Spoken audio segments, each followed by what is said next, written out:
more enjoyable. We also have Debbie Hill here today, and she is one of our patrons, also a volunteer who actually did the monitoring and editing of this book. And she used a refreshable Braille display in doing all of that work. So I'm thankful to have Debbie here. She's actually our connection of getting Mr. John Moon here to join us today. So grateful for Debbie doing that. And so without further ado, on to what you're all here for today and what you've been waiting for. Mr. John Moon, it's a true honor to have you here with us today. Our sincerest thanks for you taking the time to be here and traveling on this lovely warm day. I feel confident that I can speak for everyone when I say that you are a hero, you're a pioneer, you're a trailblazer, and you're an inspiration. So it means everything for us, for you to be here today. So thank you so much. So we'll go ahead. We're just going to kind of ask some questions to you and have you talk more about your experience and everything, and then we'll get to the questions at the end. So Luke, if you want to. Thank you, Katie. So to begin with some questions, Mr. Moon, it'd be interesting to hear how the book American Sirens came about. I know it mentioned at the end, Kevin Hazzard, the author, had reached out to you. So I was just curious about that process. Did you know, when he first reached out, if that was going to be a book, or how did that process go? That's a very interesting question, primarily because initially this particular book was the second in a series of writings that he and I collaborated with. The very first one, ironically, was entitled First Responders.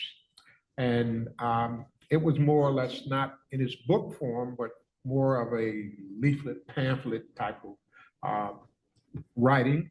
And it was apparently picked up by a movie production company, and that project fell through. So American Sirens, Kevin and I worked on that for about 4.5 years. And he's a paramedic in Atlanta, Georgia. And he's a writer, also producer. And someone mentioned to him that had he heard about Freedom House, and unfortunately he had not. And but it piqued his interest. So he Googled the term Freedom House, and according to him, everywhere he looked, John Moon's name popped up. So, so he reached out to me, and he and I kind of developed a bond where we talked roughly for, I would say easily 1.5 years before I actually saw him. And he came to Pittsburgh, and we talked some more, and then he left and continued a lot of his research, historical perspective of Freedom House. And it was ironic that he gets back to me, and I'm talking to him the same way I'm talking to you all right now. And little did I know he was recording everything. So I had no idea, and it was relatively easy for me to speak to him and tell him about my life and the challenges that I went through and things like that, because I'm talking to a person. And lo and behold, he had mentioned to me that he was writing a book, and the book just came out. And he sent me a copy, and once I started reading it, it took me a while to read it because I had to relive the part of my life that I put in the back of my mind at that time. And it became rather emotional for me. So it took me roughly about, I would say easily 2 weeks to finish reading the book, because I was reading it, putting it down, and crying, and then picking it back up and things like that. But he and I developed a bond, and as the book was introduced, I flew down to Atlanta and I stayed with him for a couple of days, and it was introduced in the Jimmy Carter Library in Atlanta, Georgia, before an audience there. And we've been traveling the country ever since on book signing tours. And I'm not getting a penny off the book if any of you all work on it.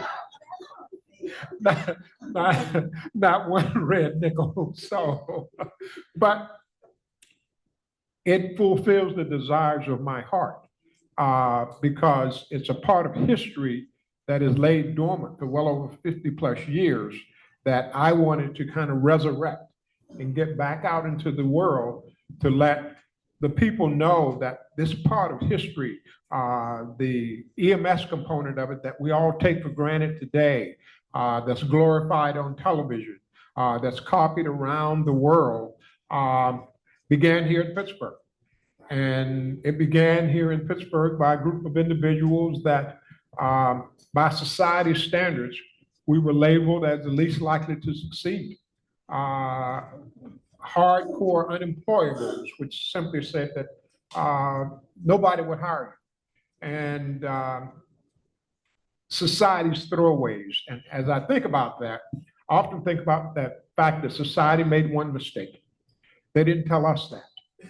So we went about living in the moment, providing a much needed service to an underserved neighborhood, which was the Hill District at that time. It was somewhat underserved and neglected, creating the best possible pre-hospital care system that the city of Pittsburgh had ever seen. And not knowing that that would be the standard that every EMS system in the country, if not the world, would copy. So that's one of the things that I'm very proud of.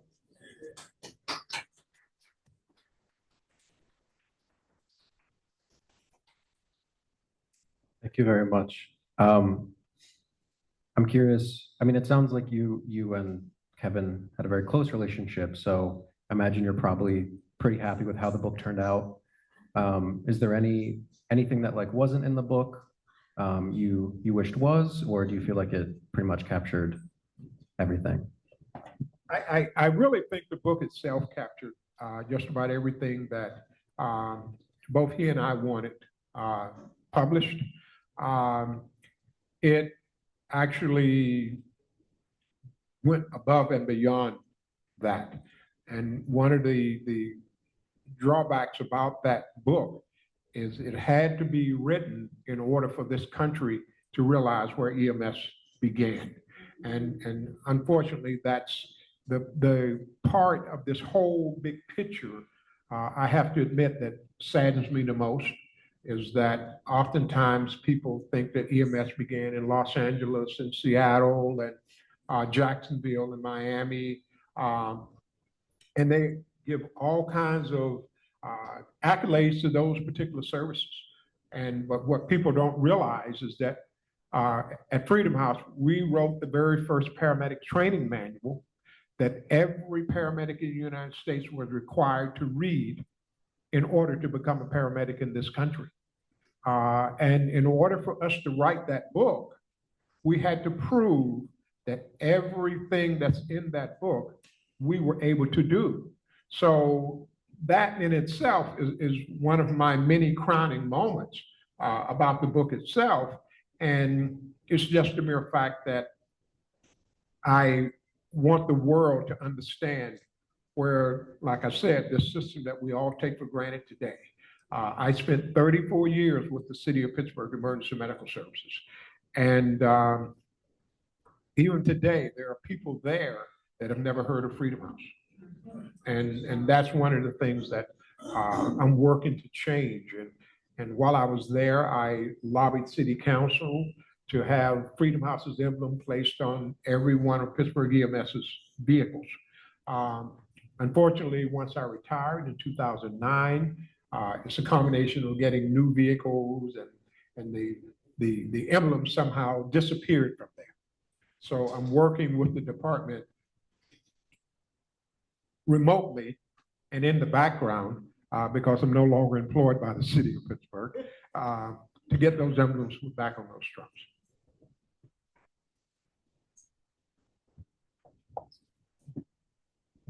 I did want to ask about when you went from Freedom House to the, city EMS service, what that transition was like.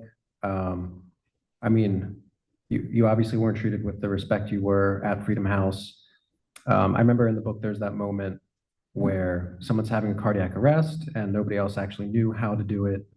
So I was wondering, after that moment, did things change at all, or did it still take, was it much more incremental? And just what that experience was like transitioning between the two.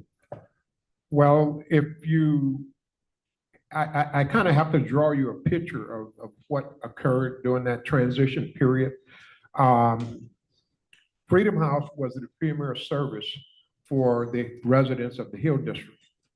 No one else in any of the city of Pittsburgh communities received the quality of pre-hospital care that the residents of the Hill District received. So unfortunately, a lot of your affluent neighborhoods throughout the city of Pittsburgh filed their displeasure with the political powers, the mayor at that particular time, Mayor Pete Flaherty, and in the form of how dare you allow those poor people up there in that neglected, rundown neighborhood have better medical care than I do. I voted for you and I contributed to your campaign and I own this business and I own this $1 million home out here. You better do something. So unfortunately, he had to bow to the wishes of his constituents at that time. And when he did, instead of him utilizing Freedom House, which he had no control over, he created his own EMS system. And in his system, there was no room in it for an entity such as Freedom House. But he just couldn't say, go somewhere and sit down. So he devised a set of, I would say, challenges or hurdles to make it difficult for Freedom House to maintain its existence. A couple of them would be, imagine you calling 911 you have today for an ambulance and they're not allowed to use their lights and sirens to get to your address or to get to your home. So he issued an executive order from his office that said, when Freedom House goes on emergency calls, you're not allowed to use your red lights and sirens. So that in itself impacted our response times. So we would get a call, say for a heart attack, and I would drive to the light and wait for it to change and then go to the next light and wait for it to change and things like that. The second thing is Freedom House had a contract with the city of Pittsburgh to provide emergency care to the business district downtown. Every year, say roughly it was about $50,000, which was a lot of money during that time frame. So every year we expected to get a check from the city of Pittsburgh for roughly about $50,000 to cover expenses, payrolls, and vehicle maintenance and things of that nature. He decided to say January 1st, instead of we getting the check for $50,000, we got one for $5,000. And then April, we may have got one for $10,000. And then June, another $5,000. So all of those things impacted the total operations of what we were doing as a service. Unbeknownst to us behind the scenes, he was structuring his own EMS system. So what he did is he hired a director who worked at Freedom House and made him director of the city of Pittsburgh Emergency Medical Services, who in turn hired an all-white service, 98% white males, and brought them into the city from the suburbs. So what you do when you do something like that is the individuals, when they came in, they had a stereotypical mindset of what it would be like from coming from a suburban environment into an urban environment. This was the most dangerous place in the world to work. So I have to find ways to protect myself. So the vehicles had handcuffs on them. The trucks had what they call 7-cell flashlights, which were probably about this long. Not to find your way around in the dark, but to use it as a weapon because we're coming into this dangerous area. To top that off, we were dressed like police, same type of uniforms and everything. It was not unusual, believe it or not, for a Pittsburgh paramedic ambulance to pull over a car that perhaps ran a stop sign or a red light and kind of chastise them or reprimand them from doing that, because I had this authoritarian type mentality. So I get a call for a heart attack, and I'll come to your house. Instead of knocking on your door, I would take my flashlight and bang on the door with it and step off to the side, because remember, I'm in this urban environment. No telling what would come through that door. You take that preconceived idea and you further enhance it by teaching your personnel that low-income neighborhoods, public housing complexes, and things like that, you're not going to get a heart attack or a stroke or things. Those individuals don't have those type of illnesses.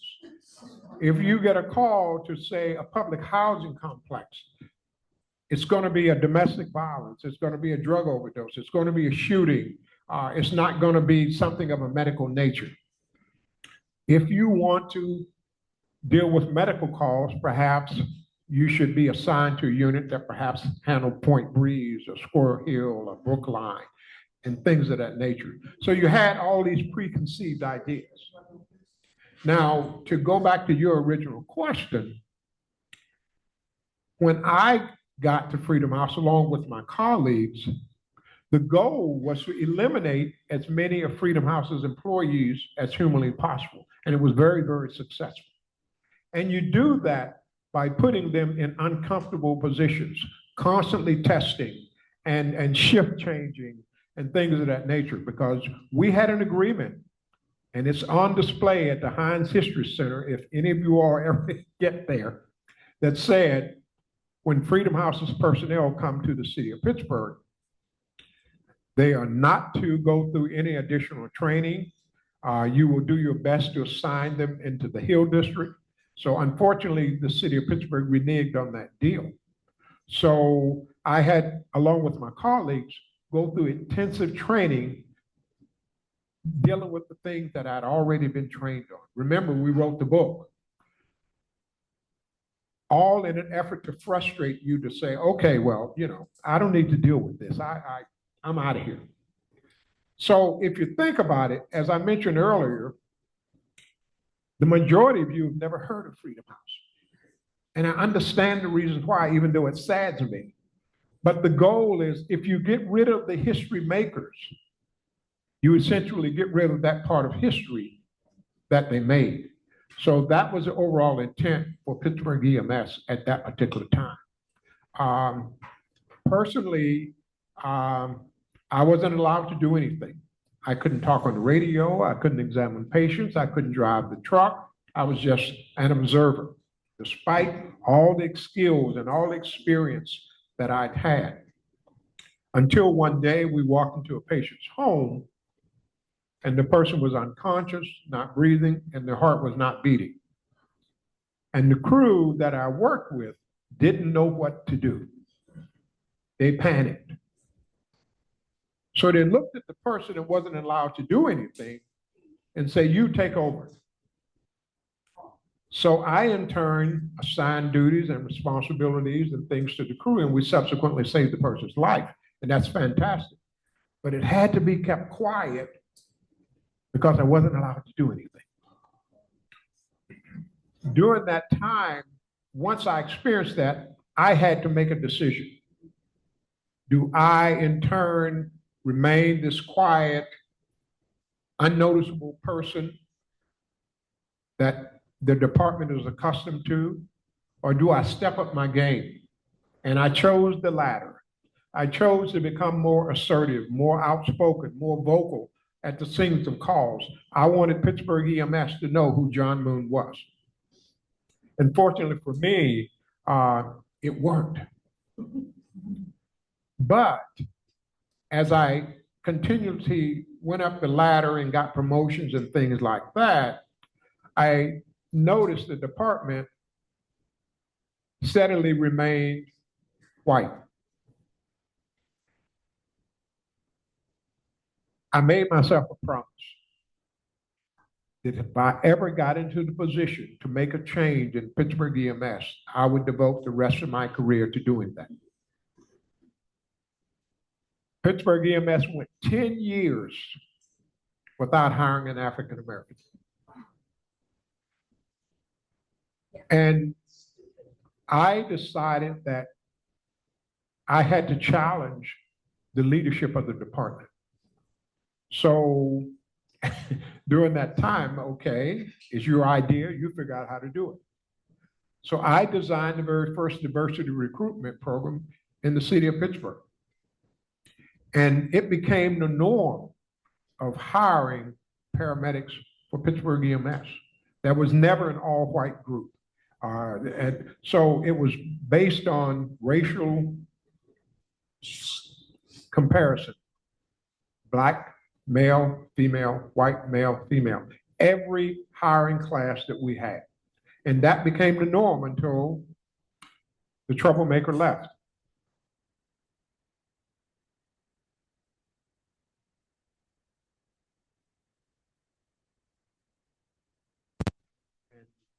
Unfortunately, right now, it's dealing with a very serious diversity problem. Out of a 210, 20-person workforce, there are about 6 African Americans that work there. So behind the scenes, I'm working with the first African American chief in the history of Pittsburgh EMS, Amira Gilchrist, who's someone that I hired during my diversity recruitment program 25 years ago. And I simply monitored her achievement up to the ranks of the chief of Pittsburgh EMS. And she's the only individual in the history of that department that has ever worked in every job classification in that department. No one in the history of that department has ever done that. So she's my crowning moment. She's the legacy that I left in Pittsburgh EMS. She is the one that makes me feel that all of the disappointments and the setbacks and the broken promises and the frustrations that I had to deal with coming over from Freedom House and even working for Pittsburgh EMS, it was all worthwhile because I can actually see my legacy with Pittsburgh EMS.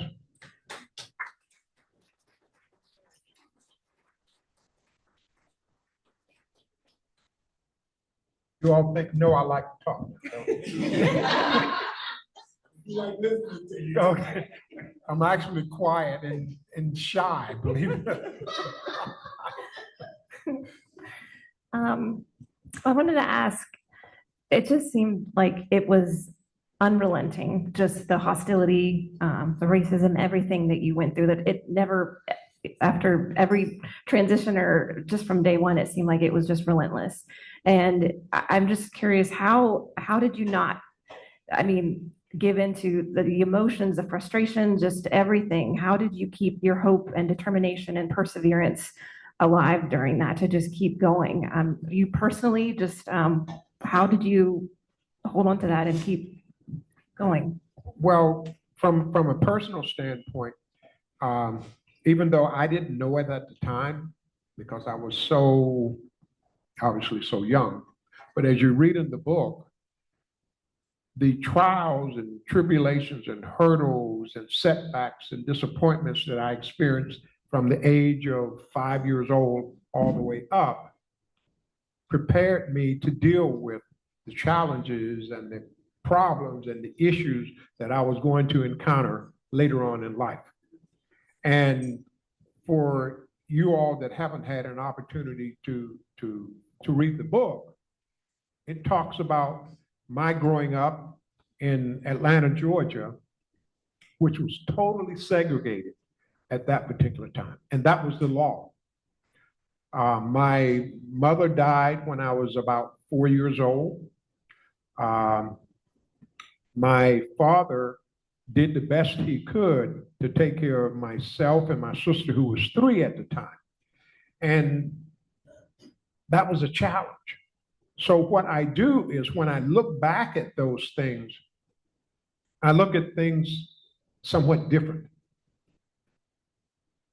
What I look at is setbacks and disappointments motivate me more so than discourage me, which enabled me to accomplish those types of goals. I spent 7 years, my father had to make the ultimate sacrifice. And he had to give up his 2 kids to be taken care of by somebody else because he wasn't able to do that. So he placed us in an orphanage with about 80 other kids.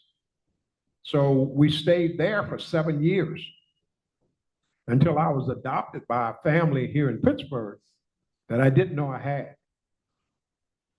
So all of these different hurdles and things put me in the mindset that there's nothing, no problem, no issue, no concern that I can't accomplish.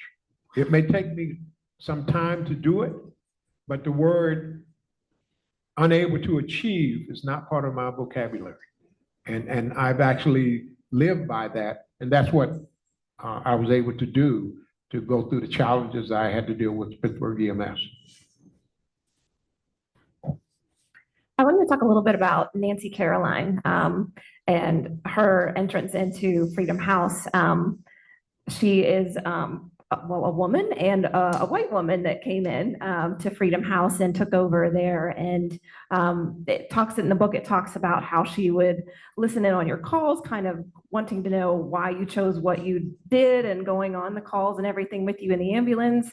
When was there a certain point, like, I don't know, kind of maybe you're questioning her from the beginning, was there a point when your opinion of her changed, or you knew that, you know, just maybe your initial opinion of her changed? Like, was there a moment with that? Well, when she first came to Freedom House, we didn't trust her because we were accustomed to white males coming in and padding their resumes and moving on to better positions and job prospects and things. And we ended up being their stepping stone. So once she came, here's another white woman that's coming in to pad their resume, to improve their chances of doing better and things of that nature. So she had to earn our trust. And what we didn't realize, and I didn't realize, is that Dr. Nancy Caroline was different. When she came, she had to prove to us that our best interest was part of her makeup. So by listening on our calls, by going on calls, by riding in the vehicles, by opening different areas within the hospital environment that we were not allowed to go into, she was able to earn our trust. And once she did that, basically, we also had to prove to her that we were capable of doing the things that she wanted us to do. And after that, it became, I would say, like a marriage made in heaven. We would take her any place with us.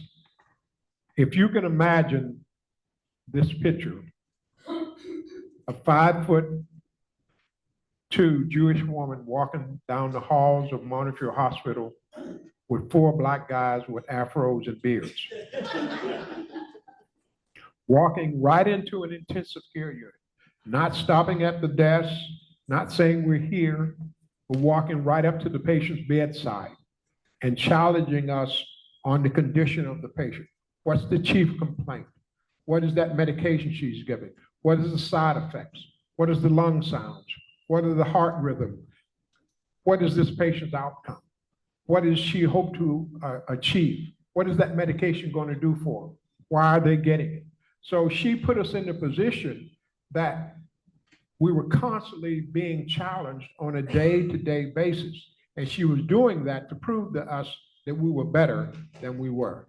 And by building up our confidence to the level that we were able to sustain the pre-hospital care that the country now uses as a standard of practice. And in doing that, we were able to write the book.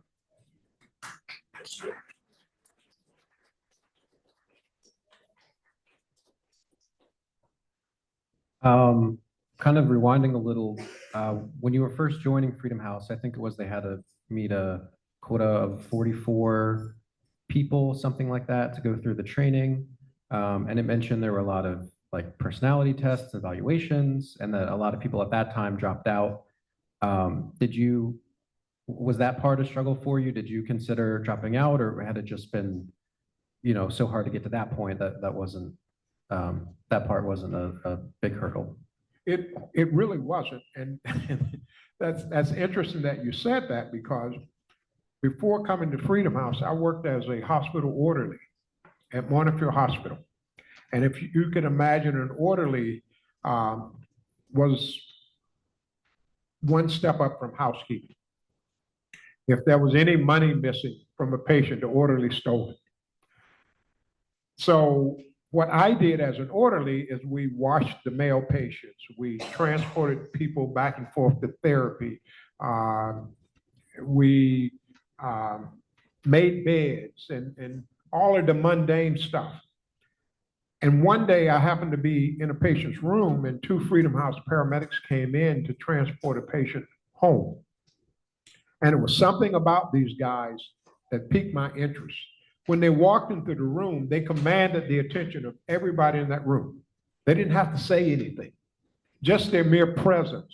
Their uniforms were neatly pressed, and they had a radio on that was saying something I couldn't figure out. The professionalism that they used. And I kept looking at them, and they left. And I said, wow, that's something I want to do. And a few of you looking around the room, can relate. I went to the yellow pages of the phone book. Yes, I went to the yellow pages of the phone book, and I found out where Freedom House's offices were located, which was on the 10th floor at Presbyterian Hospital, which is now UPMC. And in my mind, hey, I'm a hospital orderly. I change bed pans. I wash patients up. I transport them. How difficult could that job be? I walked into the office and I said, I'm here to apply for a job. In my mind, I'm getting hired on the spot. And the gentleman said, okay, if I showed you a picture of the heart, would you be able to diagram the circulatory system? No. Okay. If I showed you a picture of the lungs, would you be able to diagram the respiratory system? No. He said, okay, you're not qualified to work here. So I'm sitting there and I'm saying, oh, no, you didn't just tell me that. So remember, that presented a challenge where I was told I couldn't do something. So what that did, by him telling me no, he unleashed a set of motivators that still sit with me today. So I left there and I went back to the yellow pages. And I said, my little brain said, okay, John, you wanted that job. It's up to you to figure out how to do it. So I found an EMT course that was being taught at the North Park Fire Training Academy. So I went there for 13 weeks, twice a week.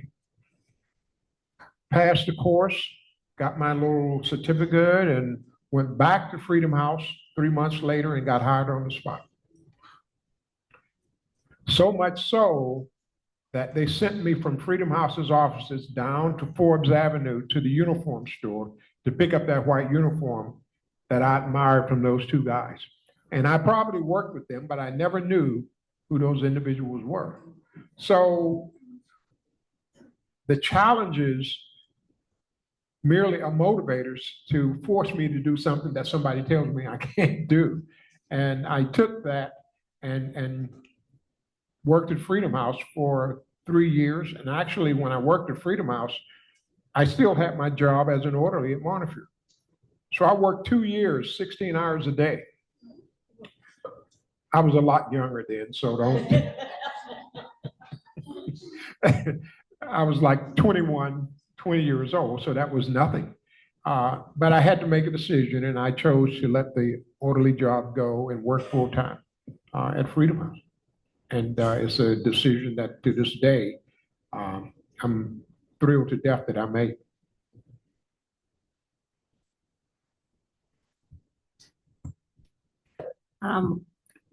There's so many memorable parts of this book and your story, but when I was also listening to the audiobook, but the part where you successfully you intubate a patient, I cheered aloud. Like that the way that it was written and everything like that was just so amazing. And I have watched some other interviews with you, but I think I've heard it said that you were the first person to do that on the field, like out in the field. So you want to talk about Yes, just to give you a basic idea, oftentimes, I don't know whether they do it as much nowadays, but when you go into the hospital and you have to have surgery, you go into an operating room and they put you to sleep. And when they put you to sleep, they give you a medication that stops you from breathing. Now, I don't want to scare anybody, but I don't know whether they do it now so much. And what they do is the anesthesiologist puts a tube down your throat to take over your breathing. In other words, when you see someone on a respirator, they normally have a tube down their throat. And so they have given you a medication to stop you from breathing because I want to take over your breathing. That skill is reserved for doctors and anesthesiologists and medical residents and surgeons and things of that nature. Not for people with a high school education. So one day, I get a call to report to the operating room of Presbyterian Hospital. They didn't tell me why. I go up there and they put me in the operating room attire, the hat, the pants, the shirt, the booties, and all that, mask and all that stuff. And I go into an operating room. And when I opened that door, everything in that room stopped. It was as quiet as it is in here now. And everybody was looking at me. And if you can imagine, at that time, they had amphitheaters where doctors could look down and watch the surgery that was going on and things like that. So the surgeon was there with the patient getting ready to do whatever he was going to do.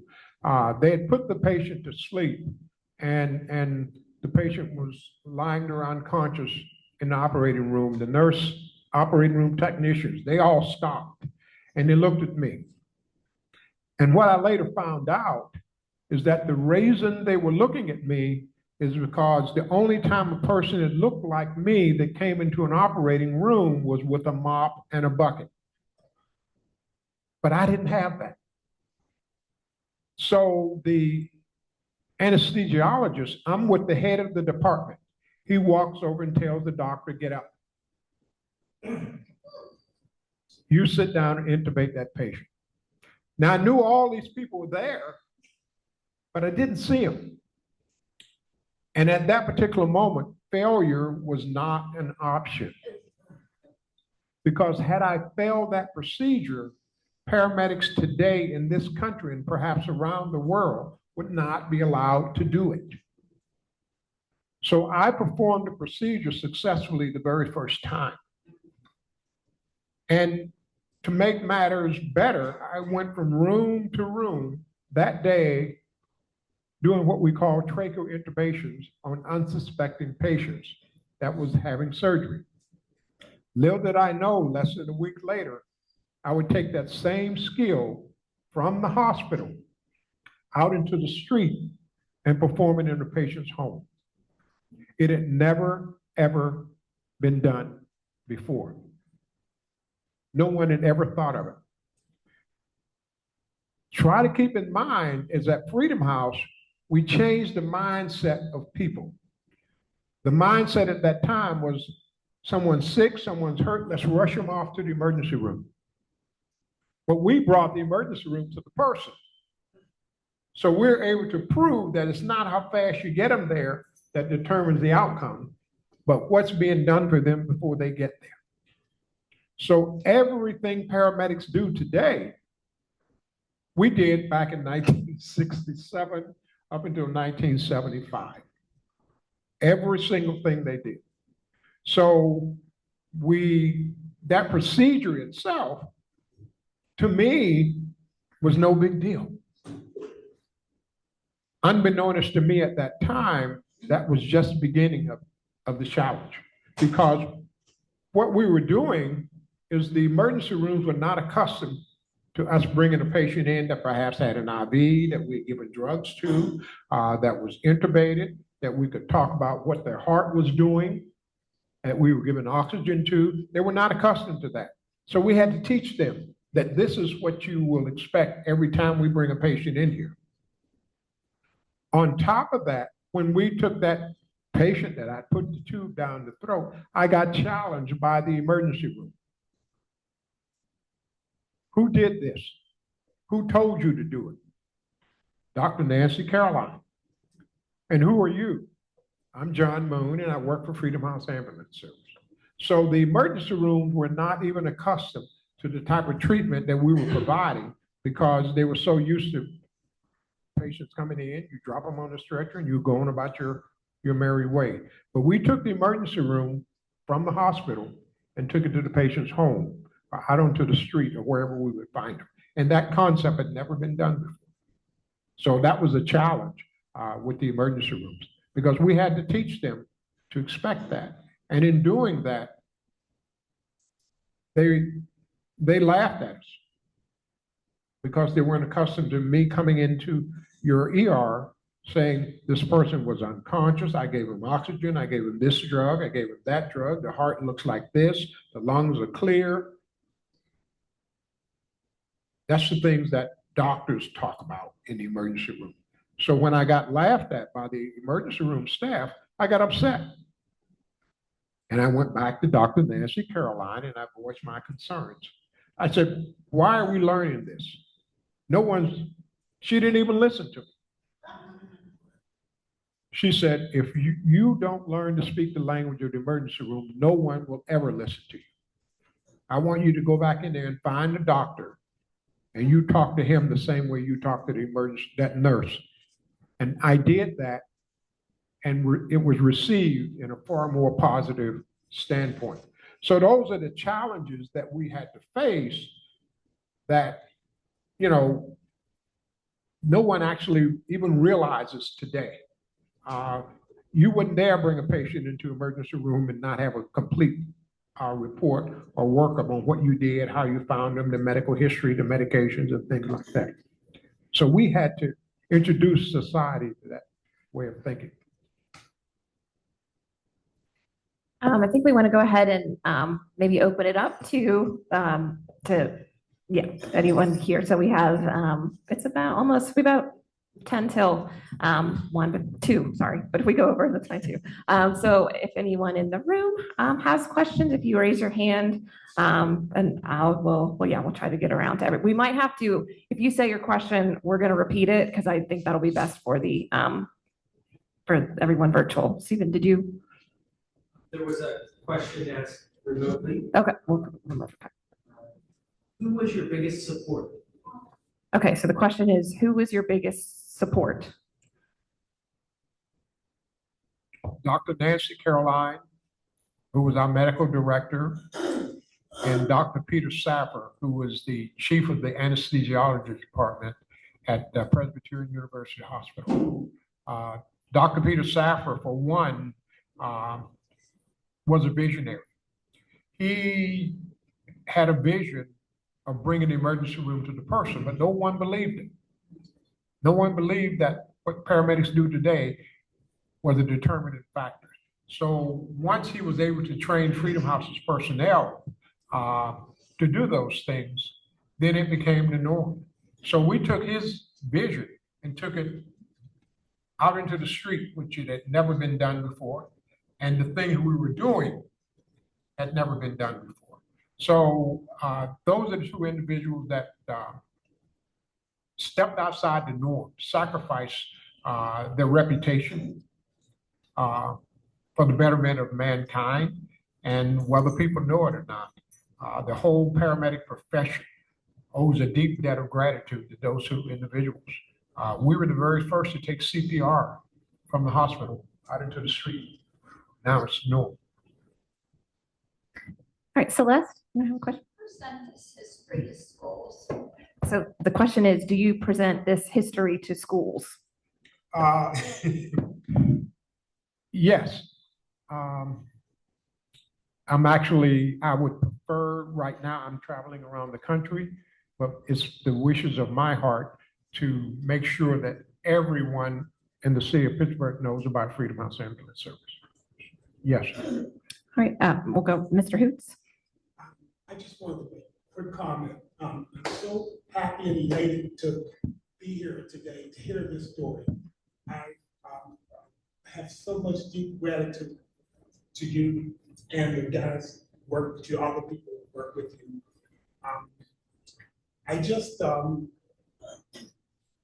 There's just no words for me to even be able to describe, but it reminds me of some years ago. I was watching a program about, it was a movie about a guy, this guy named Mos Def played a part of it.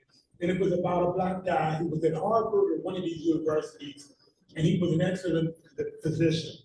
And they didn't want to give him the credit at all for what he was capable of doing. But they end up having to, because like you said, they were in one of those rooms, and the actual doctor didn't know how to perform, with the procedure. And this man had to do the procedure, and they ended up having to put him on the wall of fame with them. But your story reminds me of that, but it also gives me hope and inspiration.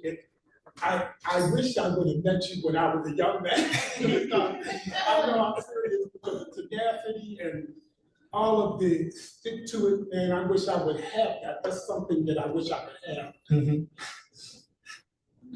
Thank you so much.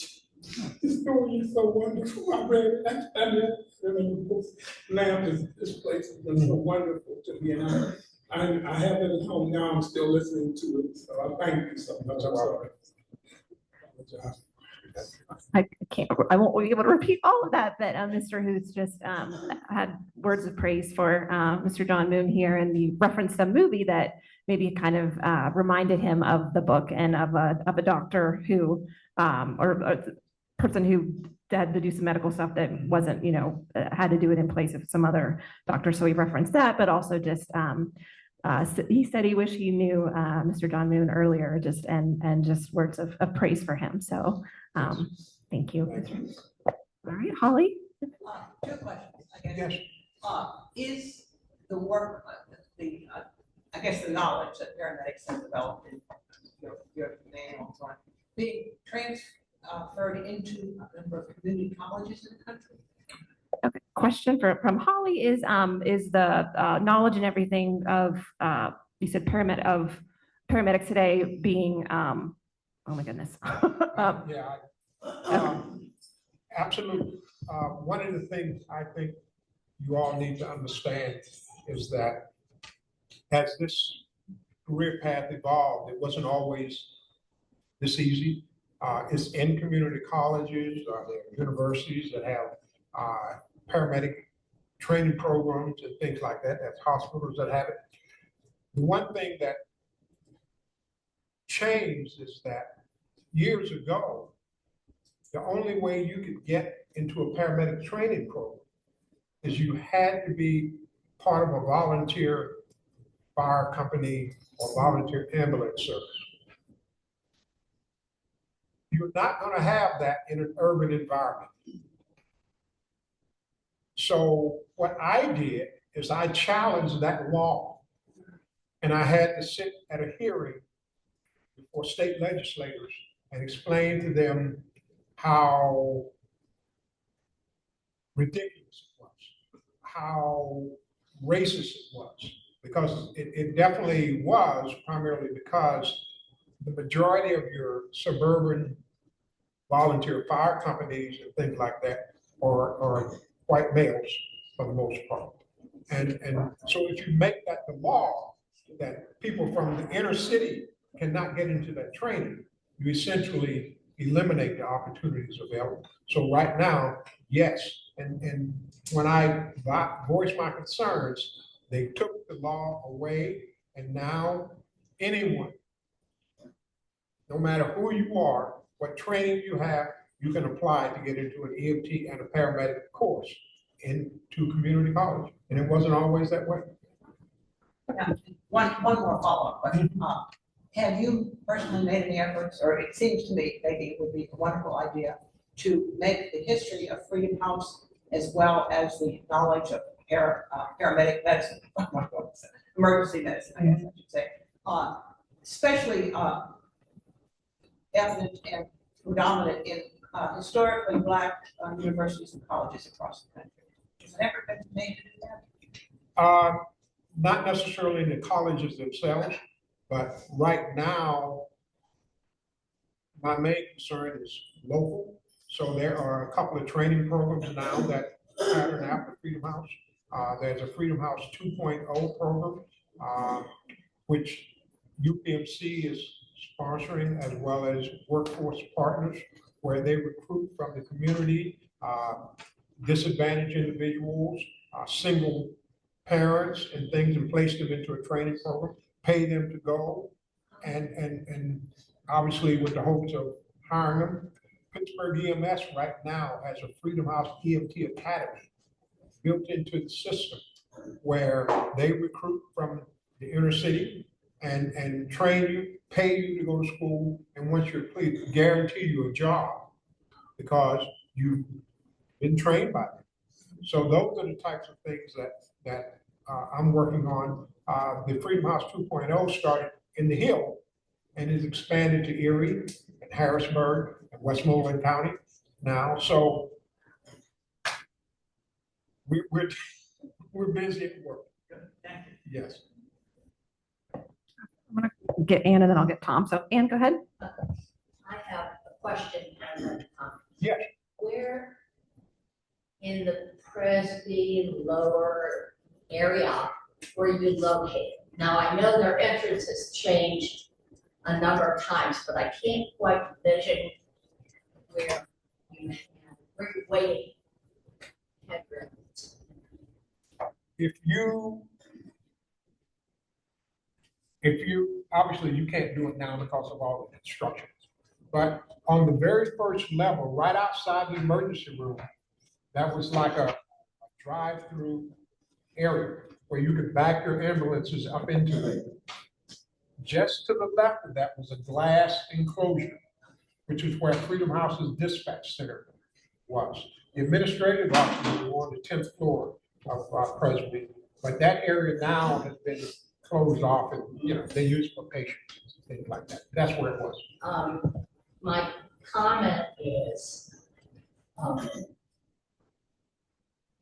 was so impressed with a retired nurse, and I worked at Presby, and we learned all the CPR, the advanced life, and to think, and I was CDR nurse going through the hospital, to realize that how new all of that was. Yes.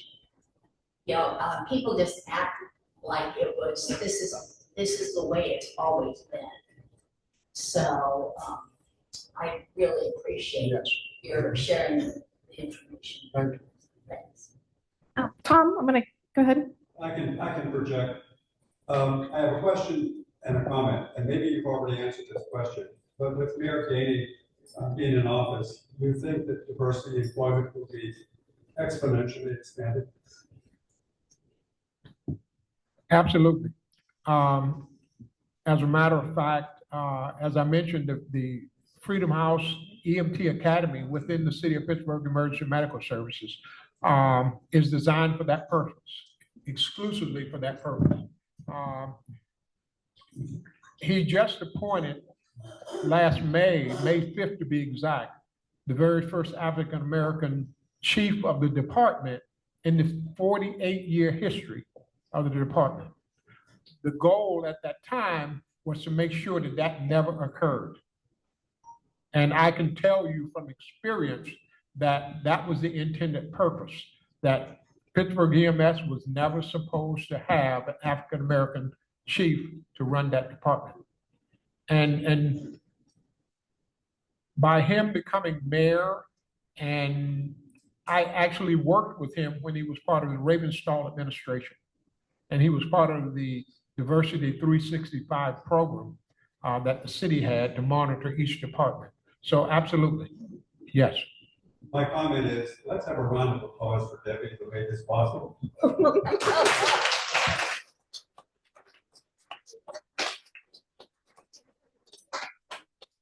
Oh, Linda, and then we'll go virtual. So go ahead, Linda. You mentioned that you were adopted, and I was just curious as to know how supportive was that family, and were they also instrumental in helping you be as strong as you are? Excellent question. That's probably one of the better questions I've had today. Just to give you a little bit of history, I was adopted by a family I didn't know I had, number one. So if you look at that, you're adopting two people that were not used to living in a family environment. So you've heard the saying, he has no home training. I didn't have any home training. I wasn't accustomed to living in a family environment. I wasn't accustomed to someone coming up and hugging me and saying, job well done, and things like that. So I, in a sense, became an outcast. So you're coming into a family that's well put together, that's settled and things, and here comes these two people that nobody knows. And so it was a big adjustment. So much so that they thought I was crazy because I couldn't adjust to it. And they started calling in psychiatrists and things that, they were family counselors and things like that then, and trying to find out what's wrong with John Moon. And sitting there listening to them, I found out one thing. And this one thing, I think, really changed the trajectory of what I was going to do for the rest of my life. We were talking about me coming into this family, and what I found out is that the rest of the family didn't want us there. They told my mother not to go to Atlanta to pick those two people up. They don't have any home training. They don't, you don't know anything about them. Leave them down there. Said, Mary, don't do it. So once I found out basically that we were not wanted in the family, then I had to make an adjustment to make sure that I was going to be the best possible person that I could be, not necessarily to show the family, but to convince myself that I was better than what other people thought I was going to be. So if it comes to someone that wasn't wanted, basically, you're looking at them, and you're talking to them, you're listening to a person that went into a family that wasn't wanted. And that was my motivating factor. I said, nobody wants me, it's up to me to want myself. So I spent the rest of my teenage years of proving to myself that I was worthy of being wanted by somebody. So that's an excellent point. Yeah, that's an excellent question. Did they ever come to realize that you were a person that they would accept? Yes. And one of the things is my adopted parents lived long enough to see me become a success. That's good. Yes, they did. They lived long enough to see me become a success. That all of the aggravation and frustration that they had to go through, this is the end result. And they were very proud of it.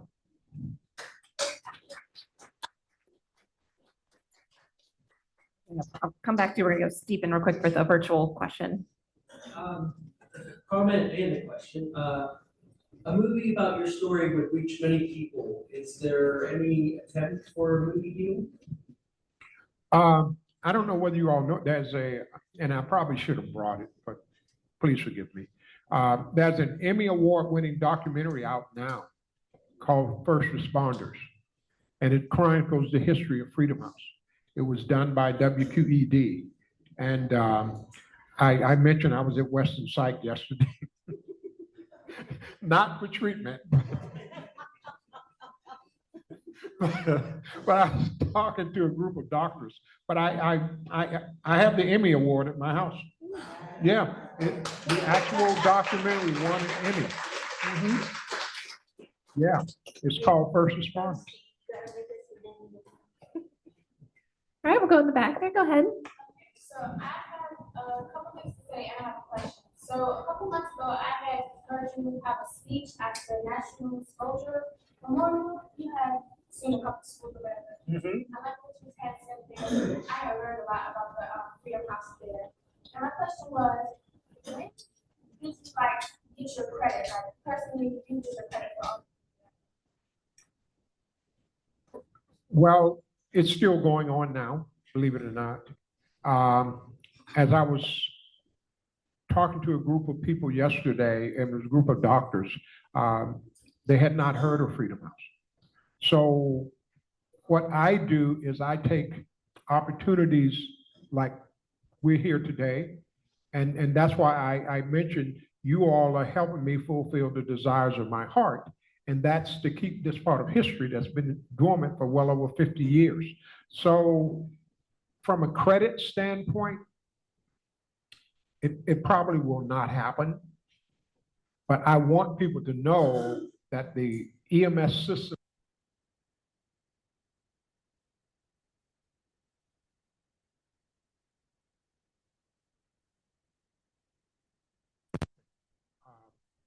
that anyone ever ridden in an EMS unit as a patient? As a patient? Both. Both. Okay. If you think about it, if you're lying on the stretcher, there's a seat at the head of that stretcher. We designed that. We designed that seat so the person that's sitting there, the paramedic that's sitting at that seat, can look at you, and if you're having trouble breathing, they can give you some oxygen. If you need, say if you're vomiting and you need suctioned out, on that wall, there's a suction unit. We designed that. There's a BP cuff sitting there. We designed that. So everything that's in a paramedic unit, the height of the vehicle, we designed the height of the vehicle because there were hearses, like funeral homes. And so if you think about that, you can't do any work in a hearse. Unfortunately, it's not designed for you to do any work. But yeah, we designed the height of the truck, the equipment that's on it, and everything. Let me ask you a question. This country is in what we call an opioid crisis right now. And the drug of choice to treat that is what? Narcan. Narcan is this wonder drug. Everybody has it. You can go to the drugstore and buy it and things like that. What people don't realize is we gave Narcan back in 1973. We were the very first to take it out of the operating room or the emergency room and take it out into the street to treat heroin overdoses. No one had ever done that before. So every single thing that goes on now, to me, it's not new. You know, chances are, things have changed and I mean, they got stretchers now to lift themselves and stuff like that. But yeah, we were so far ahead of our time that even today it boggles my mind. It really does. I'm in awe of how far into the future we were that I'm still trying to envision that. Mark, go ahead. Yeah. Mr. Wu, thank you for your service. It's a very inspiring story. I think we've all been given a new order. But I was just wondering, if you could build a perfect Pittsburgh, what would be on your wish list for the youth, the kids that have to live here and grow here? Opportunities. And the opportunities, believe it or not, has to start at home. I've been part of a stable environment. I've been part of an unstable environment. So I know that it's critical to have a stable environment. And oftentimes it's easy to send our kids to school and expect the teachers to do the work that we as parents should be doing. So the perfect environment has to start at home. And unfortunately, that's not happening. And we see the results of it now. Any other questions in the room? Other people or? Jenny? Well, first off, WQED, I actually saw the movie last night or the night before. Yes. So I'm periodically, if you're looking to see it, check out QED, it runs pretty often, thankfully. Yes. And John, of course, say thank you for all that you have done for the city and continue to do. And it certainly has been a pleasure knowing you and continue to be a friend of yours. Yes, yes, thank you. And what I often say this, I don't want anyone to think that you're sitting here listening to this disgruntled former city employee. I love Pittsburgh EMS. I love the people that work there. And it will always have a special place in my heart. But we're talking about different times. When I was talking about 1975 and the transition from Freedom House to Pittsburgh EMS and things of that nature. Things have changed drastically from back then. Patients are treated 10 times better, more respect and things like that. So I still love that department even today. Go ahead. Hi, Mr. Moon. We're from the diversity department in the library, so you are definitely a trailblazer in terms of the work that we do. So is there any advice you would give us to continue the work of diversity and equity today? That's an excellent question. And because what you are going to run up against, if you haven't already, is you're going to run up against hurdles and barriers and roadblocks and things like that. What you have to do is you have to use those hurdles and barriers as motivators. Because, just to give you a basic example, when I started the diversity recruitment program at Pittsburgh EMS, that was all kind of resistance. People that I worked with for 34 years were totally against it. It got so bad that the personnel started carving racist statements in the bathroom walls of the emergency rooms. And I mean carving it, not writing it. So it got so bad that my boss had to send a memorandum to every hospital emergency room that when Pittsburgh EMS's vehicles come in to drop off a patient, have security go in and check the bathrooms to see whether something's written on the wall.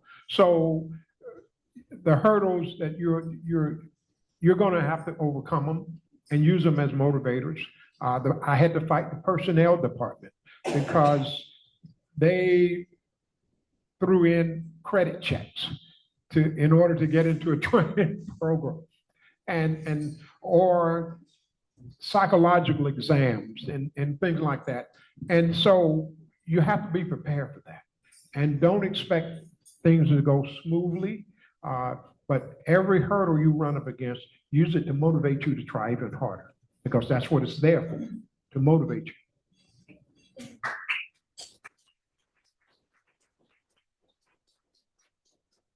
All right, so we're about 15 minutes after 2.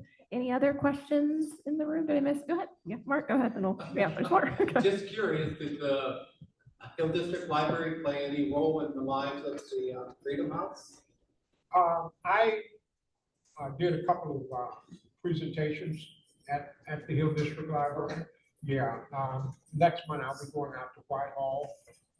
I've been out to Penn Hills on more than one occasion. But one of the things that I'm working on now is, if you kind of Google the history of Freedom House, you will see a set of pictures. And Freedom House was a nonprofit organization that was designed for job training and job placement and voter registration and things like that. And there was a mini food bank in there. And one of the gentlemen, which is a good friend of mine by the name of Phil Howland, he came up with the vision that if this organization can deliver food to the residents of the Hill District, why can't they deliver medical care?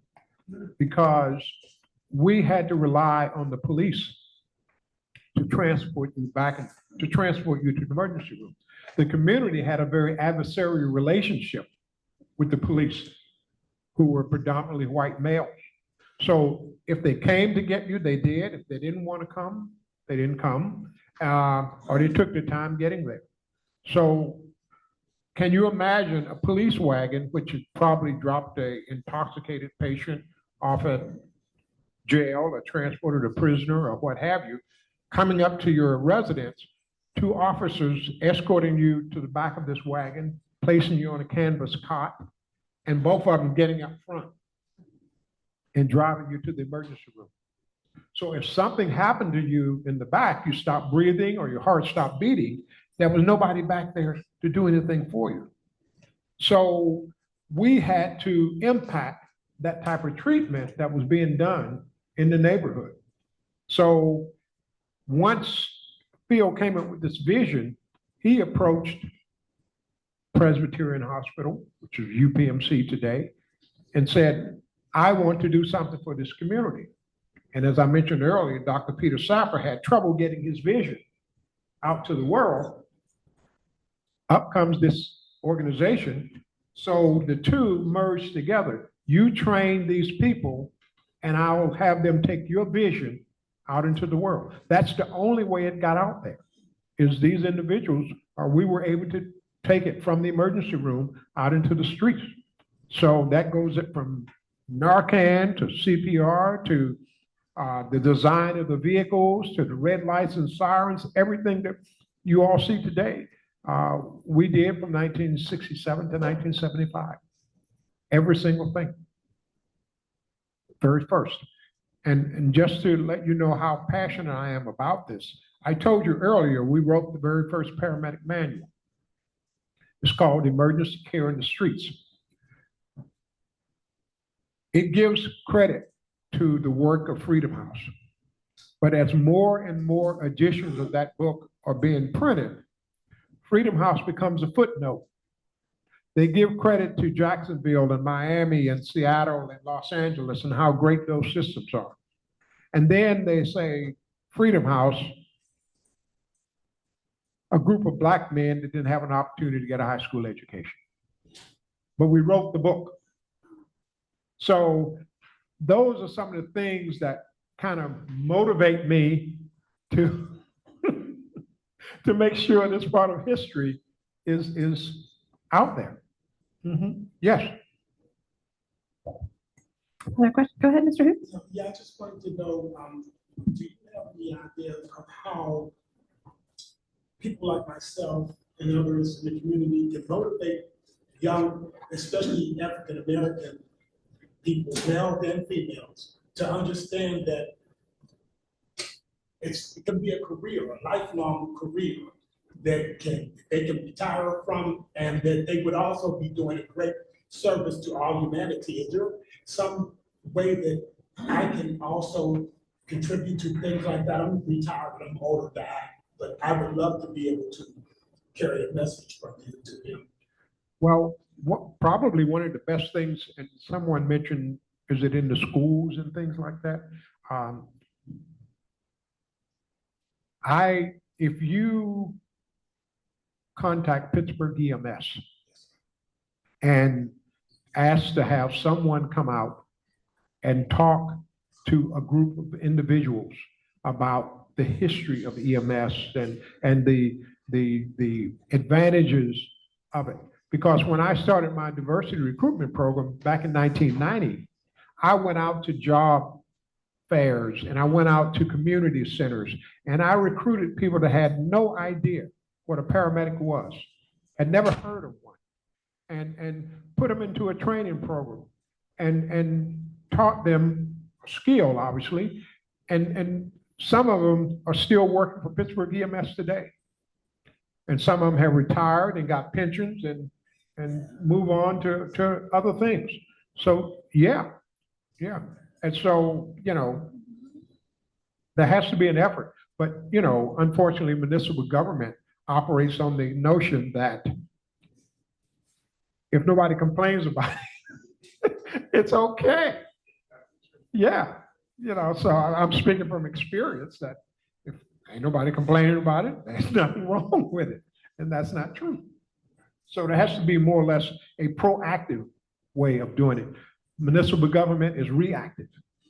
When somebody complains about something or something breaks down and then I run out and fix it. I don't try to prevent things from occurring and things like that. Mm-hmm. Go ahead, Stephen.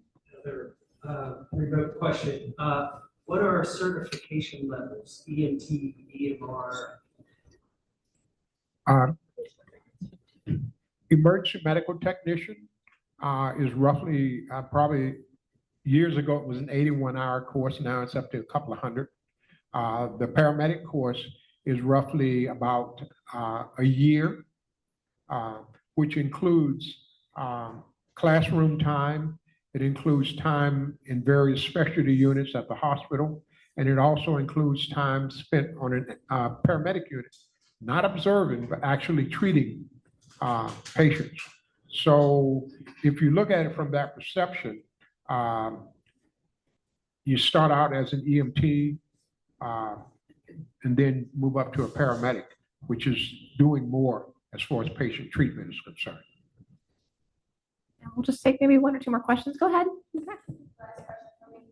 What advice do you have for me for wanting to be a teacher travel nurse? What things should I focus on more? Now, I'm sure you could talk louder than that. I'm sure you, if I have to come back there and give you my mic, I'm sure you can talk louder than that. So my question is, what advice would you have for me to be a future travel nurse? Like, what things would you tell me to not let me be discouraged? Because some things, like some people tell me that it's a lot of work, it's hard, and sometimes you don't have things you just want to kill that. What can you tell me? I mean, you already told me that. Okay. Resiliency and perseverance. Yeah, those are the two things that require all of your effort. And it's easy to throw in the towel and say this is too difficult, or I don't know whether this is for me. But you have to persevere. Perseverance and resiliency is probably the best attributes you could have, because as long as you're on this earth, you're going to run up against trials and tribulations and problems and struggles and hurdles. So you have to persevere and be resilient enough to overcome those. So as long as you're alive, life is not intended to be a smooth transition. It's not. You may be looking at it to be, but it's never going to be. So you need to prepare yourself for these hurdles and barriers. And once you bump up against them, you have a choice, either go around it or knock it down.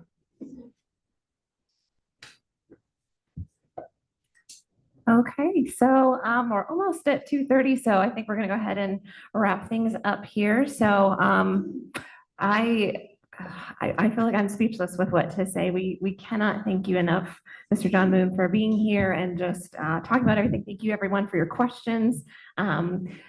I think one of the things, this is our most well-attended book club. I know we expanded the, how many people will, but there's a lot of people on Zoom as well. And I think that, speaks a lot to how excited people were to hear you speak. But something we always usually ask at the end of our book club is, would you recommend this book?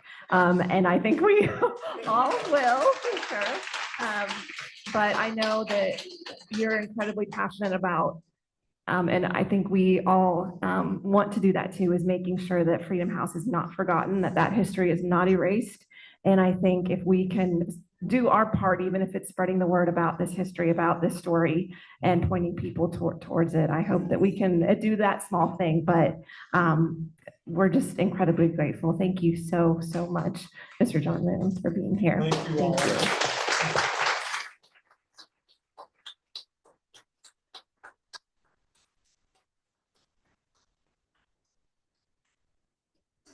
That's all. Thank you, everyone. I'll stay around as long as you want. If you have any other questions. Thank you, everyone. Thank you, Mr. Moon. I'm sure somebody's going to come up.